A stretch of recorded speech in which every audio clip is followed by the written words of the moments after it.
All right, everybody, welcome to Chapter 32, where we are going to really learn about money creation.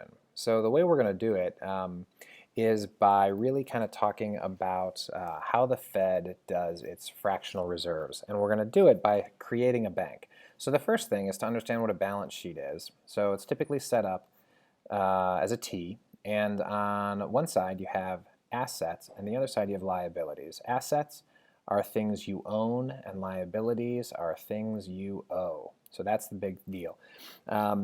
Typically, then you then have owner's equity, okay, or net worth. So net worth is usually the word we use in personal finance, and owner's equity is what we use in business.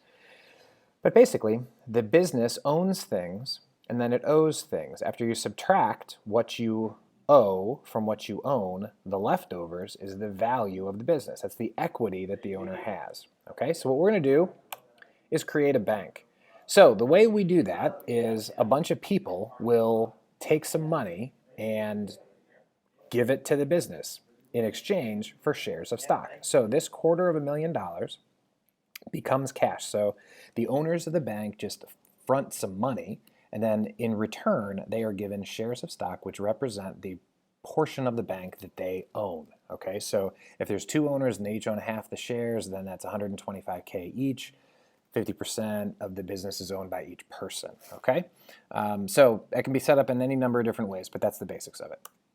The first thing this bank is going to do is buy some property. Okay, so they take $240,000 of the cash and they change forms. Notice they still own it. Instead of owning the cash, now they own the property. Okay, so they have a building or whatever. And this 250 still equals that 250. Okay, but what we haven't made any money yet. Okay, we haven't either created money through loans or earned money by actually doing something. We just changed money from one form to another. Now, what do banks do? Well, banks borrow money from depositors and then they loan it out to other people. They pay depositors interest rate, right? And then they charge they charge borrowers an interest rate. And as long as the interest rate that they charge is more than the interest rate that they pay, then they make money. So what happens first is some people come by and they deposit an additional $100,000 into the bank. So there's the 250 that the business owes the people, and then the 100,000 that the bank owes if the people come back to the bank and want to borrow or want to withdraw their money to go buy things. Now, they own the cash, okay? So they owe this deposit, right? This is basically a piece of paper, it's an IOU, but they have some cash, okay? They have $100,000 in cash that they didn't have before. So what we have here is $350K, and what we have here is $350K. So notice there is no owner's equity. The business doesn't own more than it owes. It owns $350 and it owes $350, so owner's equity is still zero. Now, once people deposit into a bank, they have to be able to come and get some of their money back. Now, the reason that you put money into a savings account isn't so that you can just go back the next day and take it all out. The idea is to save it for a long period of time, which is what the vast majority of people do. Since the vast majority of people are not going to take the money out, the bank doesn't actually have to keep it all there, and that's why they can loan some of it out. How much they can loan out is determined by the reserve ratio, and the Federal Reserve regulators are the ones who choose what that ratio is. So we call the amount of deposits that must be on hand and available for depositors to come and take the required reserves, and then the reserve ratio determines what that is. So you take all the money that depositors have put in the bank, and here's your reserve ratio that the Fed determines, and then you solve for how much of that they must save. They must have available so that somebody can come in and take some money out to go buy food or whatever they might want to buy. All right, so here are some regulatory issues about what those can be, so you can pause and watch this. And now we're going to take the cash that the bank has, and they're going to move it over to the Fed. Okay, so again, we haven't done anything. We haven't made any money. We haven't made anything. We still have 350 here. We still have 350 here. We just moved it. They don't have cash anymore. Now they have reserves at the bank. Okay, and they have to do this in order to be able to loan anything out because the Fed needs to know how much they have in order for them to participate in the money creation process. So what this looks like is we basically know that the bank has 100,000 in checkable deposits. We learned that 2-3 slides ago. The reserve ratio we're going to say is 20%. Okay, so the required reserves is 100,000 because we have in checkable deposits multiplied by the reserve ratio, which is 20%. So that is $80,000. Okay, now their actual reserves, this is the amount that they have. Then you subtract your required reserves, and that gives you your excess reserves. The excess reserves is what you have that is available to loan. Okay, so excess reserves are available to loan, and that is really important. That's what the bank really needs. This is the number, because this is the number that they can loan out, that they can charge interest on, and they can use those excess reserves to make money for themselves. So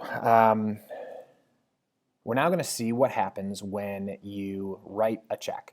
So remember that there was $50,000 deposited. Well, somebody decided that they wanted to buy a $50,000 car, for example. So they wrote a check for 50 grand. So the reserves go down by 50 from 110 to 60 because the money was at the Federal Reserve Bank, right, in reserves. Notice the bank has no cash. That line item's not even there any longer. But their deposits went down 50 because the person took 50 out by writing a check, and their reserves went down because they had to pay that 50, to the car dealer or whatever. So we now have 300 here, 300 here. We still balance, still no owner's equity in this bank because they, again, haven't actually done anything yet. Now let's grant a loan.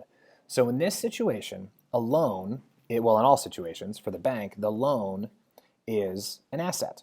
Okay, they own the loan. So they create this $50,000 loan, which is then owed by somebody else. Now, if they take this check and they give it to a person, the person has a check from the bank, but they can't take a check that is written out to them and give it to somebody else. They first must deposit it into the bank so that they can write a check out of their own thing, out of their own account. So what just happened? Well, they initiated the loan and we went up to 350,000. They then deposited the loan, and that is 350. So a moment ago, before the loan was there, this didn't exist, and this was only 50,000. So the balance sheet said 300 here and 300 here. So simply by initiating the loan, the balance sheet builds. Notice there is still nothing here. They haven't made any money. They are still balanced. There's no owner's equity. But money was created. Where there used to be 300K, now there is 350K. Money got created by initiating a loan. Okay, so now let's say that that loan gets used. Okay, so now they're going to take the $50,000 out, and again we go back down, but we go back down to 300 because the reserves went down. So this was 60 before, now it's 10. We still have the loan, so we're back at 300. But of course, that 50,000 now exists out someplace, right? So that 50K is out here, and that 50K is going to get deposited in some bank, right? So for this example, we can just say that the car dealer that sold that $50,000 car is then going to deposit this. So they're checkable deposits now. It's not the owner of the car whose deposits went up. It's the car dealer's deposit that went up. And then these reserves are going to go from 10 back to 60 because it got deposited. Again, that money is created. Of course, once it's back here in reserves, excess reserves go up. And now what can the bank do? They can initiate another loan. So now we're going to take a look at what happens when the bank buys government securities. So we learned when we watched the In Plain English video that the buying and selling of securities is creating money because the Fed is, giving and taking and all that kind of stuff. So what we see here is they buy the securities, that shows up as an asset, and then the money gets credited over here as a checkable deposit. So again, we're back up to 350. We started at 360 plus 240 and 250 plus the 50 that we had before in checkable deposits. But now we're up to 350. So in the same way that initiating a $50,000 loan gives us 50,000 of new money created, checkable deposits does the same thing. I'm sorry, buying government securities does the same thing. It creates new money. Okay, now banks, this is a problematic part about it. So a bank wants to loan out absolutely as much as it can. It has to. That's the way it makes a profit. And if it doesn't make a profit, then it'll go out of business. If there are no banks around and businesses can't borrow and people can't borrow, then the economic engine is really probably going to fail.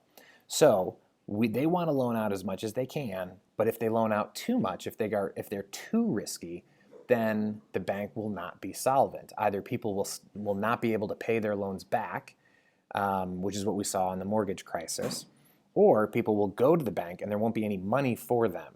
So the Fed steps in and makes all sorts of rules and then supervises to enforce those rules to make sure that we don't wind up in trouble. So they have to maintain liquidity. Okay, so liquidity means the bank needs to be able to operate. It needs to be able to pay its bills and do its thing. And then there's this situation. So imagine that they have excess reserves equal to $10,000. And then I walk into the bank and I want to borrow $15,000. Okay, so they only have $10,000 in excess reserves and I want 15. So they're going to charge me interest. They know I'm good for it. Like it's a good deal for them. It's a good deal for me. My business gets to grow, etc. However, they don't have the money to do it. So they can either say, well, sorry, we'd love to give you the loan, but we can't because we only have 10,000. Or what they can do is loan me the whole 15, and then they can go over to a different bank and borrow $5,000. That's the overnight loan, which we call the federal funds rate. All right, so that's what the federal funds rate is. They have to have however much money they have to have per their required reserves. But if they have the opportunity to loan it out and do good things with it, then they'll just go to a different bank that had money left over. So bank 2 makes some interest on this $5,000 overnight loan, and then this bank 1 gets to loan me this $15K and make that money. Right? Now, how are they going to pay the overnight loan back? Well, every day they open up the mail and somebody sent them a check paying off a loan that they gave 2 years ago or 5 years ago or whatever, making those payments. So every day they've got more money coming in that they can then pay off their overnight loan. Okay?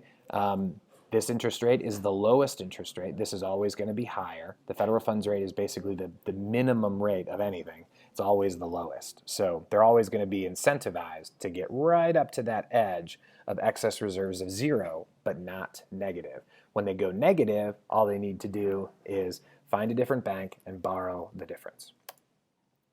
So we're going to take a quick look here. We're going to assume a 20% required reserves. We're going to assume that banks get all of their excess reserves, so they loan out to 0. And we're going to start with this $100 bill. So a $100 bill is found and deposited. How much money gets created?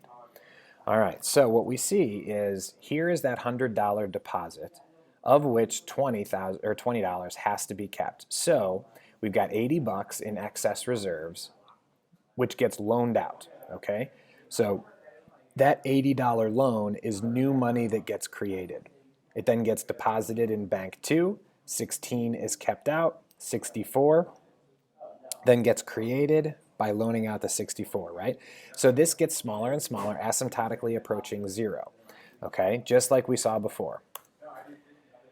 So what we see here is just these rounds taken out at time and time and time again, and we see in the end that $400 of new money is created. Now, we'll go back to our 20%. So we know the multiplier is the same math, so our multiplier is 5.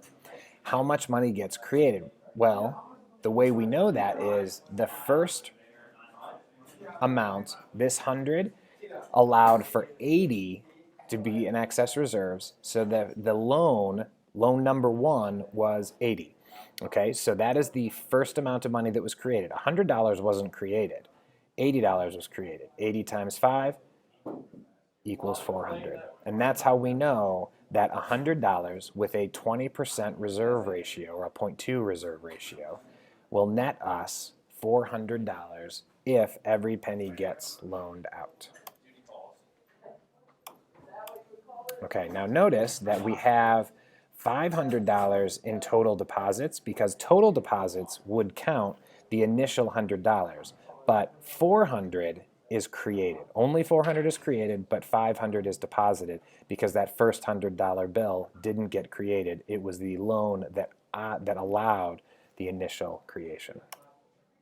All right, so you can imagine if the multiplier will be lower when the reserve ratio is higher, okay?